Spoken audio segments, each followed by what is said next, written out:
Hi lovies, welcome to the video. If you are looking to be a flight attendant and be successful in the interview process, and you are in the right place, I'm going to tell you how to accomplish that. I've been a flight attendant for about 5 years now, and I've worked for 2 major airlines, and I've applied to both of those airlines for about 4 times each. And I got the job with both of them on my second face-to-face in-person interview. So I'm going to tell you exactly what to do to get the job and what to expect during the interview process. So just keep watching. Okay, so I have all my notes that I have on my phone here because I don't want to miss anything. Also, forgive me if I ramble, because I tend to do that. If something pops in my head that I feel is really important, I'm just going to go ahead and say it. So I'm going to start with how to choose your airline first. And the reason why I want to start with that is I think it's like a lot of people do airline jump. Like for me, I started out with one airline and went to the other. The airline that I'm with now was my dream airline, and I wanted them originally, but I was hired by the other airline first, and that's how I ended up where I am. But I think it's important to try and get in with your dream airline first, because the name of the game in this industry is seniority. What that means is the more people that you have beneath you as far as being hired after you, the better for you. You get better trips. You have a better selection of trips. You have a better selection of getting the days off you want, holidays off, and all of those things. So it's really important that you try to get in with your first airline, and you don't really have to do the hopping around. First things first, number one, and this is just the order that I would go in. You can, however, number one, I think it's really important to go with an airline that has a base where you live or where you want to live. Why is that important? A good portion of flight attendants do commute, and commuting means that you literally have to fly into work. So for example, you may live in Atlanta, Georgia, but you're based in Boston. So all of your trips are going to originate and end in Boston. So you'll have to fly from Atlanta to Boston and make it to your trip on time. And then after your trip is done, you have to fly back to Atlanta, unless you have backed it up or whatever, but like you always will have to go fly to work and then fly home from work. And commuting is a job within itself. I would never ever recommend commuting, especially to a first year or first time flight attendant. It's very exhausting, and when you're new to the aviation or flight attendant world, just period, it's overwhelming in a sense, because you're still trying to figure out how to work your schedule, how this job even works, how to navigate working with different people every day and things of that nature. And then now you're trying to figure out how to get to work every day. It's a lot. So I would never recommend a first time flight attendant or first year flight attendant commuting, especially if you're with an airline that has a reserve system. So the reserve system is just simply is this: you're on call. Every airline has a different reserve system, but you always start out on an on-call basis, and you have to be at the airport within 2 to 3 hours of them calling you to show up. So if you aren't close by, you're getting missed trips, you're getting late sign-ins, and that's not good. You'll get fired. So I would definitely say find an airline that has a base where you live, or where you're okay with living, if anything.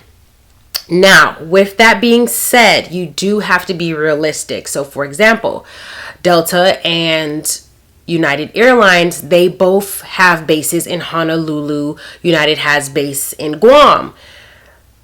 These are not places you're likely going to get out of training. It's not going to happen, and the likelihood of you being able to be based there may be a few years, if long. Bases that I would say are very popular, typically and easy to get in, would of course be New York.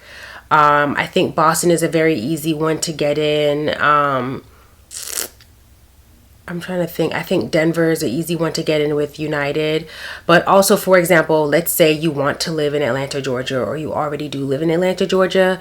For Delta Airlines, Atlanta, Georgia is a very senior base, which means that people who have a long-standing career with the company, they're the ones that are usually there. So getting into Atlanta is very hard. They typically don't offer it straight out of training, and you'll have to wait some time before you're accepted to get into that base. So those are just things to consider when applying. Number two, it's pay. So the reason why I put this as number two is because it changes. Right now, there are quite a few airlines that are currently going through negotiations with their unions. So that means that their pay scale should change within the next couple of months or years, depending, because as these unions go, contract negotiations take a very long time. So I will post a pay scale for what each airline is paying right now at the moment. This is their base pay. So your base pay is what you start out with, and then every single year it goes up. Like every single year you get an automatic raise, where it just goes up, and then you get the top out pay. Top up pay is typically after like 13 years or so of flying with the company. This is the max pay that you will receive. And I want you all to keep in mind that it is flight. You get paid per flight hours. It's not per hour. So you can work a 10-hour day and only get paid for 5 of those hours.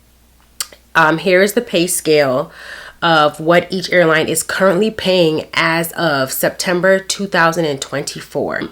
Number 3, and it's going to be for me, I'm going to say travel incentives. So this has to do with what kind of lifestyle you want with the airline that you're working for.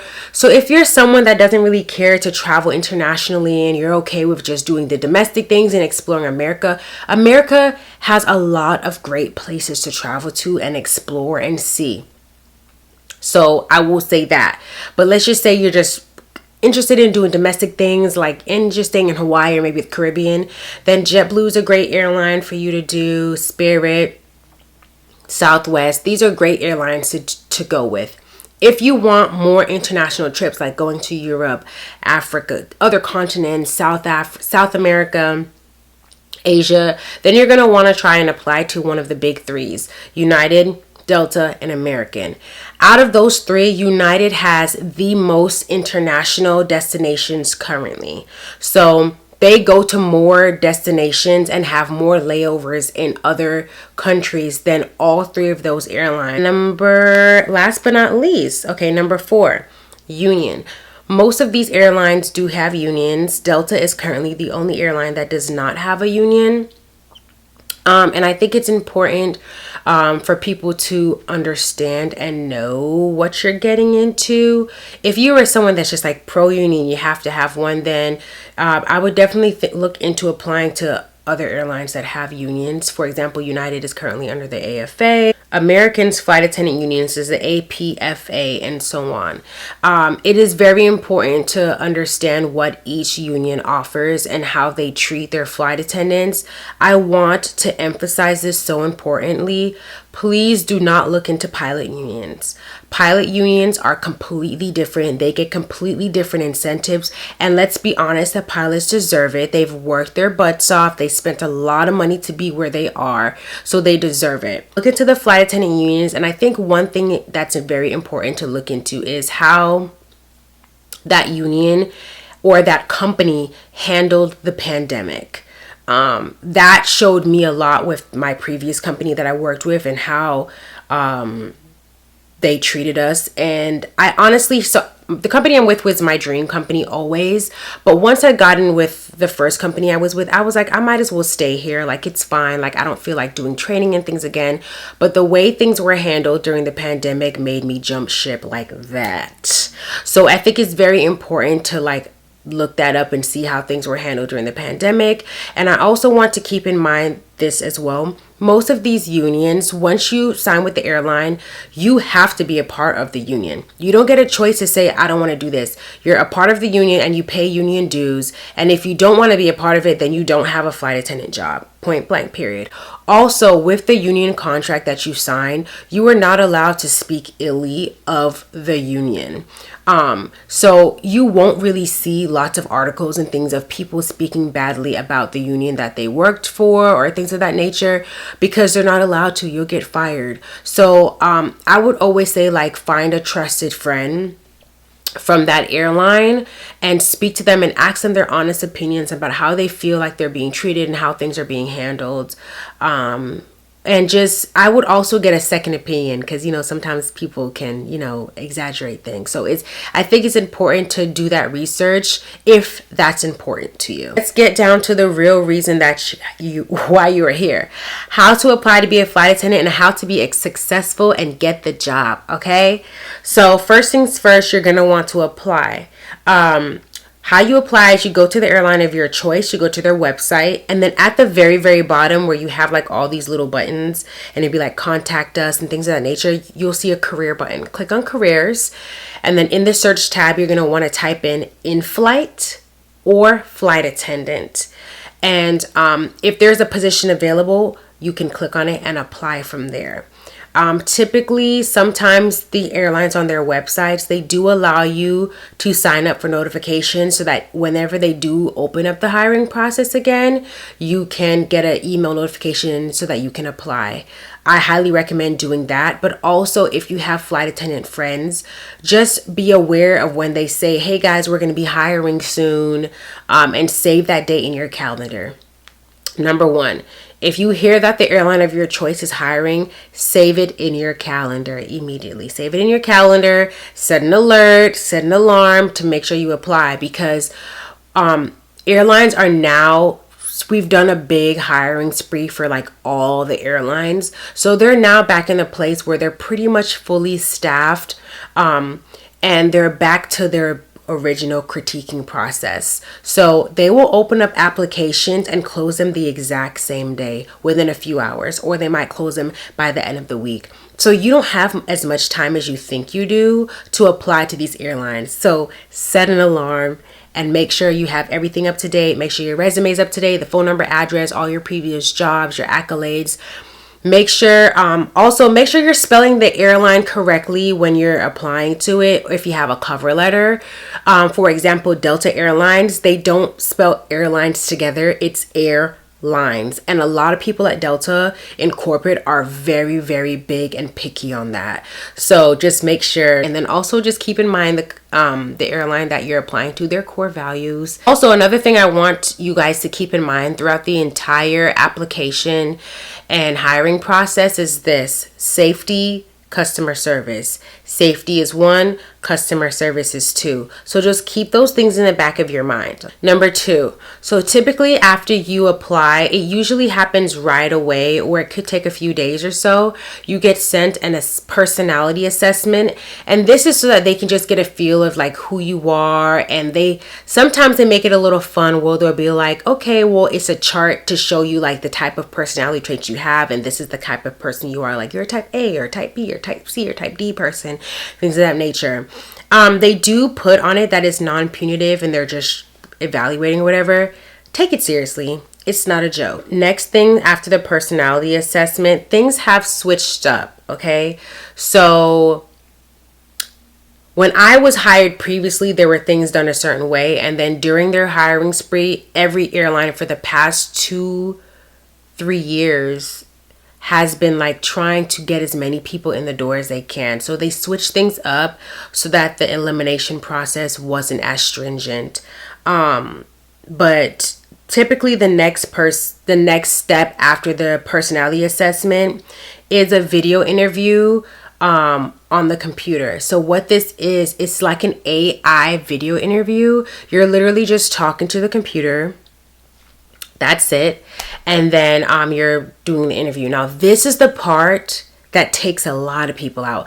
I got kicked out like twice with both airlines because of this part. And it's for things that you don't even realize are that important. Like they tell you, but you don't realize how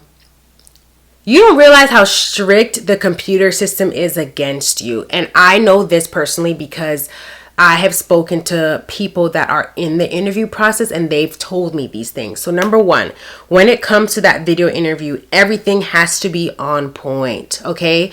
And when I'm talking about on point, I'm talking about your technology. So number 1, before they even see your interview, the computer assesses it and sends out the best one. So number 1, you want to make sure that your sound is perfect, okay? So you cannot have background noise.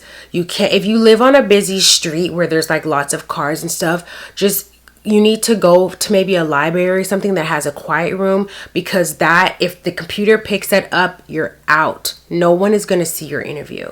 It's going to just kick you out like, out. If you have kids, you have pets, get rid of them. Get rid of them for the day so that you can do this interview in peace, and you don't have people barging in, or you don't have people making noise in the background, and things of that nature. Just get rid of them. Make sure your sound is on point, no background noise, and then you're able to test your sound on your computer before in the thing, but you just want to make sure everything is perfect as far as that, because you don't want the system to boot you out. Number 2 is your lighting. If the system pulls up a bad lighting, you're out. You're out of there. No one is going to see your interview. And I hate this so much that this is the case. But I will say, like, find you a place with great lighting. Sit in front of a window in, like, the beginning of where, like, the sun is the highest point in the day. The times when I did it and my video was actually viewed, I had a white background. It was strictly just a white background, and I was sitting straight in front of the window. And I also had my ring light on for extra light. So you want your lighting to be on point. You don't want it to be dark or dim or anything of that nature. So that's the other thing. And then where is it? I have it here. Number 3 is your connection. Please make sure your Wi-Fi connection is like solid. You don't want it like going in and out, because if it does boot you out, it'll boot you out of the system. You probably won't be able to redo the interview and things of that nature. So just make sure those 3 things are on point before doing the interview. And then once you pass that, then hopefully someone will view your interview, and then you actually get evaluated by someone to move to the next step. Now, once you're past all the technology part, we're going to talk about your appearance when doing the video interview. Number 1, your hair. Make sure your hair is on point. Your hair needs to be in a natural hair color, okay? And I know like a lot of people today, they're very big on like inclusivity and all these things of that nature. But you have to understand that you are applying to these airlines, and a good portion of these airlines are still very conservative. And you could interview very well. You do not want you to not be chosen based off of something as simple as like the color of your hair or the color of your nails. So just make sure you have a natural hair color. If you have like red hair in or something right now that's like not a natural red, just put a wig on. Just put a wig on, lay it down really good. The way that I have my hair right now is just perfect. It's just slicked back. If you have longer hair, you can still wear your long hair. It's very pretty. Just like, curl it and things of that nature. Now I'm going to talk about for my black people, okay? Black folks, okay? You're doing this interview, make sure your hair is on point, especially if you're doing like natural hair. If you know what I mean, you know what I mean. If you're doing a twist out, a braid out, make sure it looks really, really good. If you have locks, get them retwisted. You want to look very, very presentable when doing these interviews. Granted, you never know who's going to watch it. That's the thing.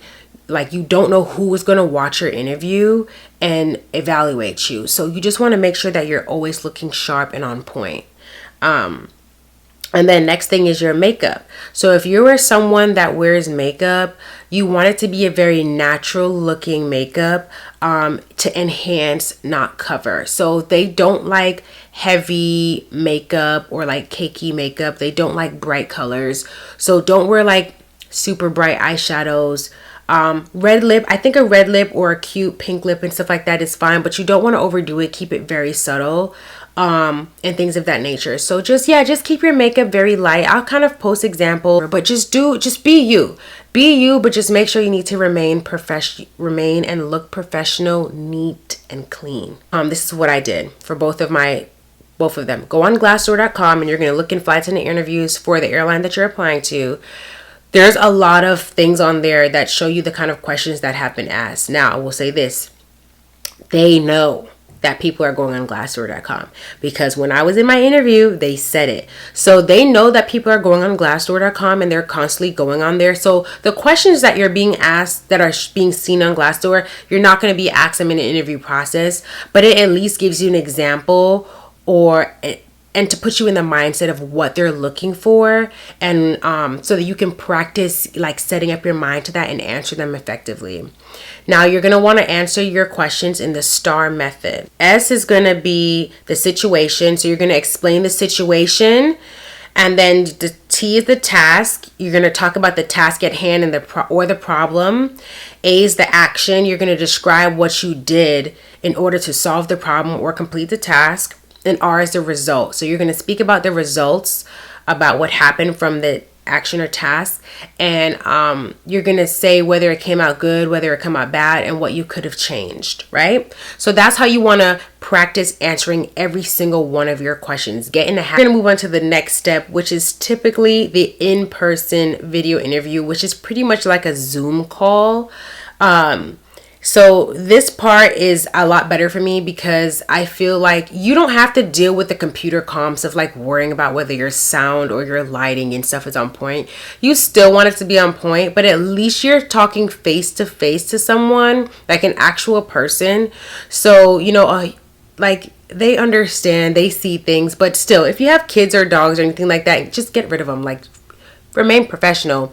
But you don't have to worry about a computer booting you out of the system because the sunlight accidentally went down in the middle of your interview. So now you're going to be doing your Zoom call face to face with someone.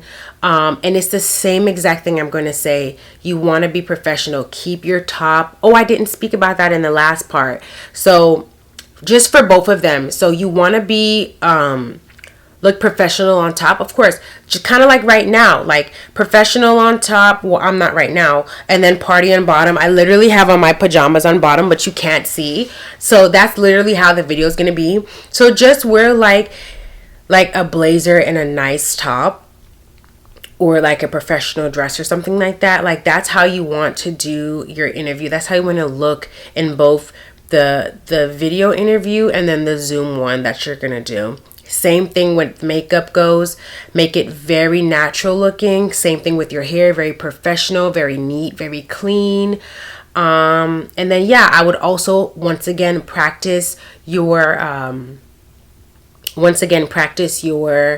answering questions from Glassdoor.com just to get in the flow of it, so that you're not doing or freaking out or getting nervous and things of that nature. This is the last part of the interview, and this part is crucial. You have made it. You have made it to the in-person interview. And this is when you were literally going to go in front in a group setting and do this interview, and this is do or die, okay?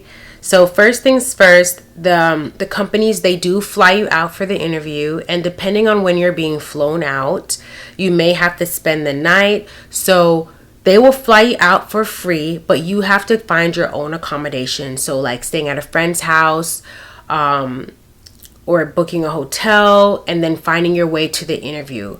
Number one, I'm going to say this, you always want to be early. So let's say your interview starts at 7 a.m. Get there 6:45, the earliest.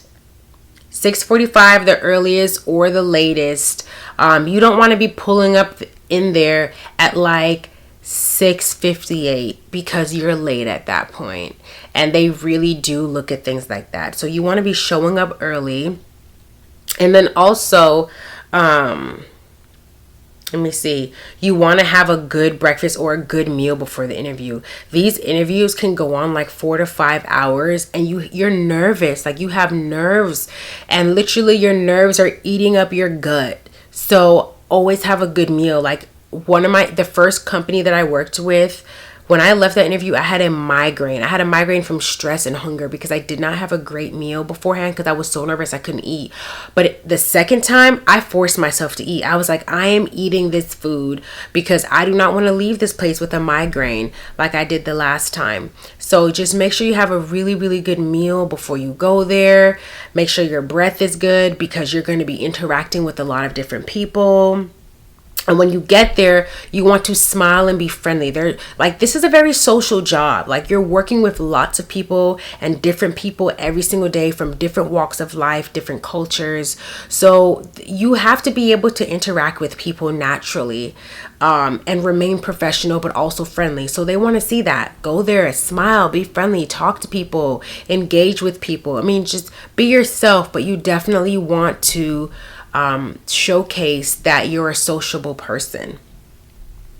Number 2 is when you get there, you want to pay attention and follow instructions.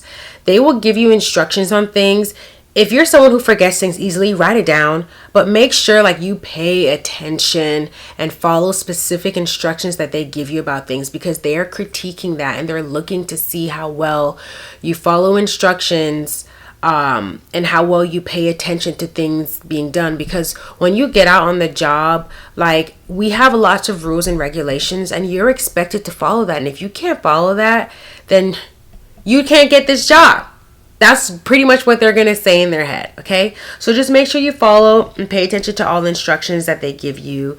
Number 2, the last thing as far as that goes is you want to go in there, just be calm. Like, it's very nerve-wracking, and I know it's cliche to say because I was nervous every time, but like, just be calm, take a deep breath, and then also have some decorum. Everyone is saying demure these days, but we're gonna learn a new word today. Have some decorum. Okay, Google it if you don't know what that means. You need to go in there with some decorum. Okay, have some class, act professional.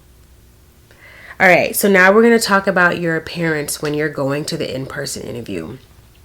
Like I've said, and I've been beating a dead horse about this at this point, your makeup, natural. Keep it very natural looking, very clean, not too many colors. You don't want to overdo the blush. You don't want to overdo the contour. You don't want to overdo the eyeshadow. You don't want to overdo the lips. Just like keep it very clean and nice.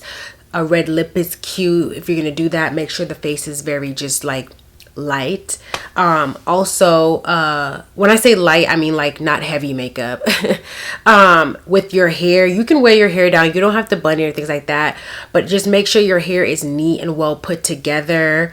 Put it up in a cute, don't do the messy bun. Don't go in there with a messy bun. If you're going to do a bun, do a nice bun. If your hair is going to be straight, make sure it's laid. If you're going to put some curls in it, make sure those curls are tight. Put them in real cute, like just make it look really nice. If you have the locks, get them retwisted. If you're going in with a twist out, make sure that twist out looks good. If you're going in with a wig, lay that wig down. Don't do too many baby hairs. I wouldn't do that personally. Also with the nails. So with the in-person interview, now you don't have the job yet, so of course, but my thing is this, like I'm always saying this. Let's say when you go to the in-person interview, it's 50 of y'all and they can only hire 10 of you, right? Because they do have a specific number. Let's say they can only hire 10 of you that day and you interviewed well.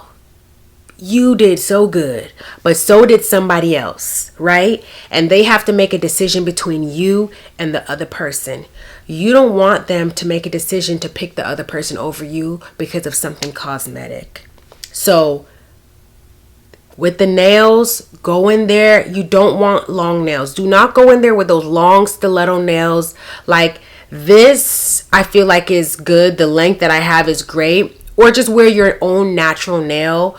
Don't do designs. Don't go in there with nails like this. Like just wear a natural nail or just a solid nail color. You could do like a red nail color, a nude, something just plain, a white, just something plain, something natural, not too obnoxious, not too long. You don't want to be denied or the choice be made over something cosmetic, and I would hate that to be the reason why you don't get the job. So like I'm just saying, just get your foot in the door and so just make sure your nails are that. So now we're going to talk about how to dress.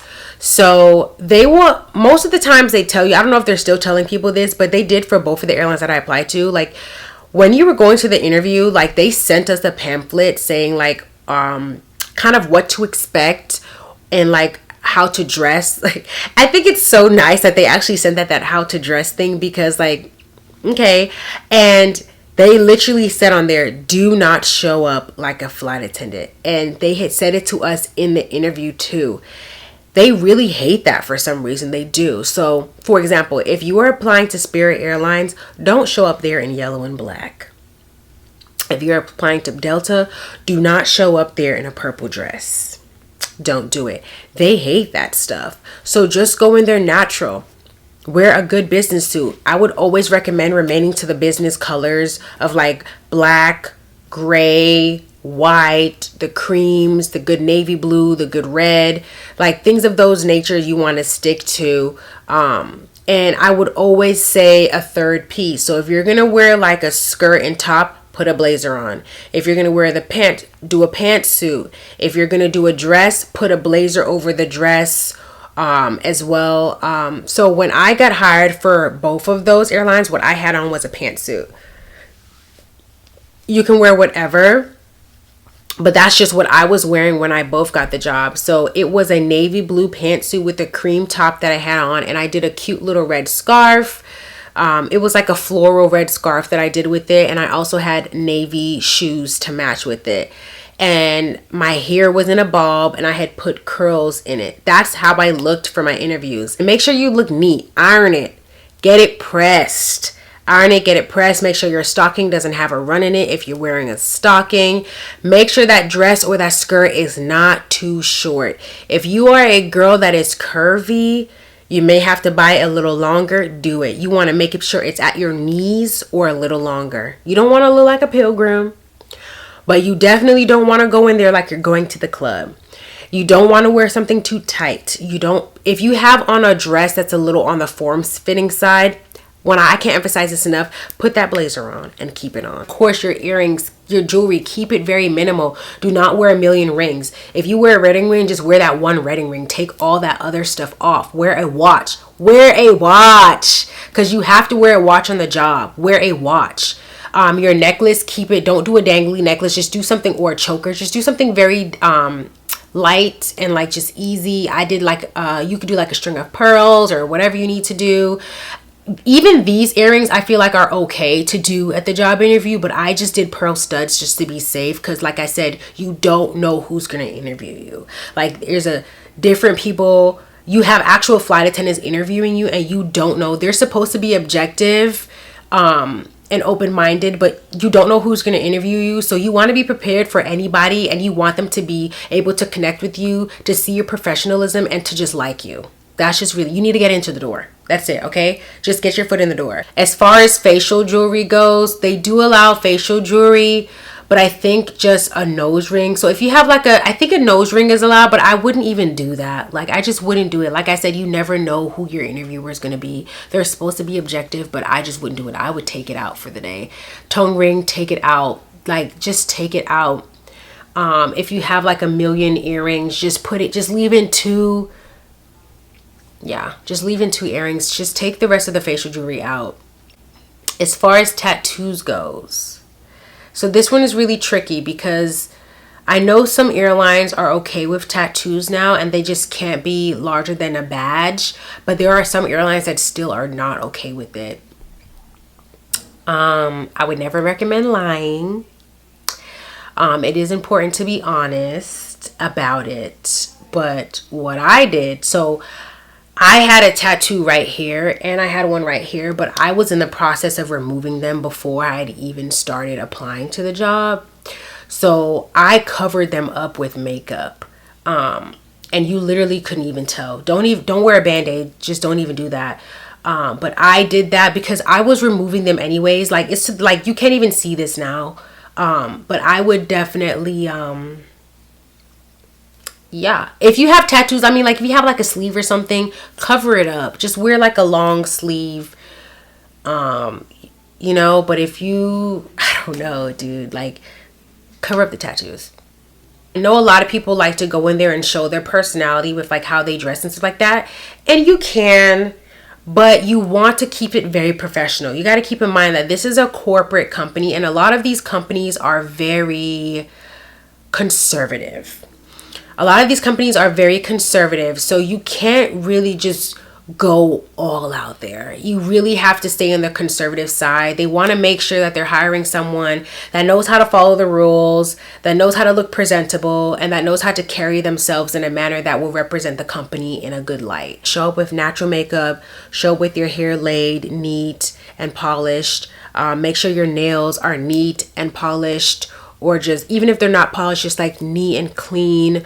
Nothing exaggerating, nothing too much. So yeah, just go there and just be yourself, be friendly, be kind. Just practice, have some decorum, safety, and customer service. Yeah, and you'll do well.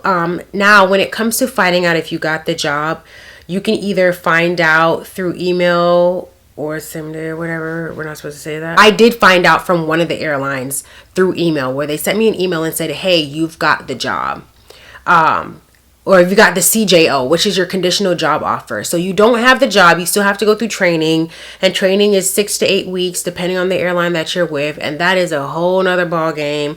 I can make a video on how to survive training and what to pack for training, but that'll be another day. But yeah, when I do it, I'll just go ahead and link it down below so you can check that out.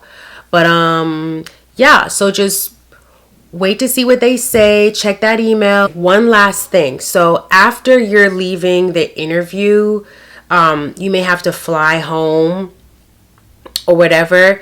You always, even if you think you didn't get the job, you still want to go into that airport and have some decorum. You're going to act on your best behavior because they're still watching you. Thank you guys for watching this video. I hope it was helpful. If you have any other questions, just go ahead and shoot them down below and I will do my best to answer them if I can. And yeah, let me know if you get the job and how things are going for you.